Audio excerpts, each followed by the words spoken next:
years here. 160-year-old Bishop's University certainly feels wanted in the townships. French Quebecers are flocking here more than ever before for the chance to study in English, not too far from home, but with other students from around the world. Bishop's principal, Janine Hodder, believes she's persuaded the wider community that her little English university is a real feather in the region's cap. We want you to go to university and to meet people from different backgrounds, different cultures, to feel that you're looking outward. And so I think our student population and its diversity is one of the things that attracts students a great deal. Shamim Pirmoradi grew up in Bromont in the townships, but his parents came here from Iran via Africa. He's been in French schools and colleges up to now, but Shamim is one of that new breed of townshippers, at home in both languages and cultures, and at Bishop's. I sort of fit in more compared to places I saw French Canadian, but I don't really see myself either as, pretty much see myself as a French Canadian too. It's like I've grown up here all my life. If Shamim fits in so well, thank his father. Shapour came to the townships 15 years ago to teach high school, but he's done a lot more than that. He pioneered Bromont's Multicultural Day. Now he's part of the town's cultural committee. We came here, we speak in both language, and I think anybody can speak both language. And these languages bring the people together. And I think together we can do much more rather than separately. Shapour and his wife Kayhan are not sure they'll live here forever, but they will leave a legacy of their years in the townships. Their son Shamim does plan to stay. He's bilingual, trilingual when you count Farsi, and there's nowhere else he'd rather be than here. I like where I grew up to. It's smaller, it's nice. But I wouldn't see myself going to Montreal or Toronto. It's really big, and I don't know. You sort of get lost in the city. Yeah, so I would like to stay here. And Dennis Trudeau is with us now. You know, determination rings throughout your piece. What's the lasting impression you have? Well, Peter, 6% of the population for the English minority in the townships, things will never be easy or the way they used to be. But I think Peter Tracy in that story and Shamim, who's skiing or snowboarding here tonight, I think they show that it's such a lovely place and the lifestyle is so great that there will always be an English presence, and perhaps more and more with a bit of a multinational, multicultural flavor. It's been good to see you again. Nice to be here, Peter. Thanks. Well, so there's optimism here, something which shines bright in our next story as well. It's set on the other side of Sherbrooke in a community called Lac Megantic, a name which is derived from an Abenaki word meaning place where there are fish. Once depressed economically, it is now booming. But as Lynn Robson reports, the boom has come with a bit of a downside. Postcard perfect and far from the madding crowd.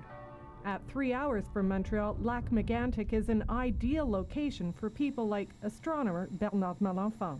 They're looking at faint and distant galaxies, which are about 50 to 60 million light years away from us, so they're very dim, very faint. It's not Canada's biggest telescope, but it is the busiest. Megantic's astronomy lab is where new astronomers train to watch the really distant stars. And the reason? This is the only observatory left in Canada that isn't critically handicapped by light pollution. McDonald Observatory, they're right next to Toronto. They cannot work anymore. The other big one is in Victoria, and in Victoria they have Vancouver right next to them, so we are the ones who look the furthest in the universe in Canada. And now light is leaking into the skies around Megantic as well. Where once the horizon was dark, now towns and cities up to 60 kilometers away are clearly visible. It may not look like a lot, but there are night lights in town, there are mercury lights on the hospital, even the local hockey rink. In 20 years, light pollution has doubled in the surroundings. It's enough to put the future of the Astrolab at risk. For stargazers, too much light is a problem. But for a lot of people around here, bright light is a sign of success, evidence of the minor miracle that is the economy of the Megantic region. In a province where unemployment is traditionally a point or two higher than the national average, Megantic is the exception. Here, unemployment hovers around 6%.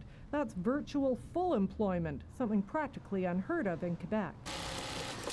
There has been not a boom, but a steady increase of new businesses in the region, including Confection La Pierre, manufacturers of brand name jeans.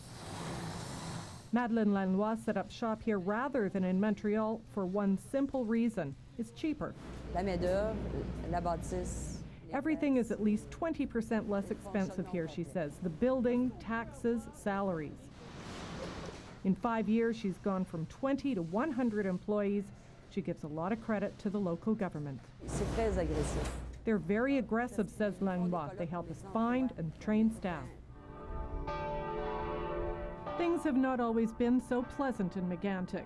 The mayor remembers a different mood a decade ago. Nous avons vécu une période de morosité. It was morose, says Colette Roy-Laroche. Unemployment at 15%, people saw no jobs, no future in Megantic.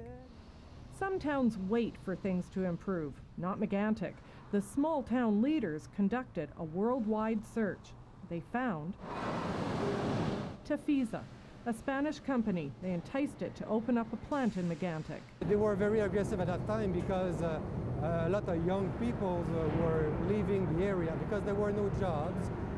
Veneer plant down the road had closed down with major layoffs.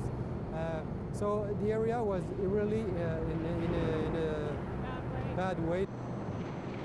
Now, Townships is the largest producer of particle board in North America, and at 325 jobs, the largest employer in the region.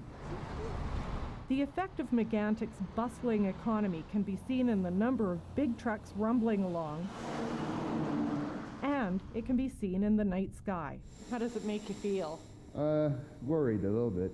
But rather than just worry, the astronomers are trying to turn their problem into an opportunity. These students are measuring sources of light pollution, the first step in trying to turn the entire region into a dark sky reserve. Will be the first area where we work on such a big area. We work, 50 kilometers around. In a dark sky reserve, the night sky is protected from light pollution. Towns might change street lighting or ban certain kinds of inefficient lighting. They might even quit wasting energy and light. We want to light the ice, not the sky, so just tilt it down. Protecting the starry skies will take cooperation and cost money. No problem, says Megantic's mayor. Au plan touristique. The dark sky reserve, she says, could become a tourist attraction. And more tourists means more jobs, means a more diversified economy, and Un cachet particulier. a special cachet, says the mayor. And so for one enterprising town and its astrolab, the future looks bright, but not too bright. For The National, I'm Lynn Robson in Lac-Megantic.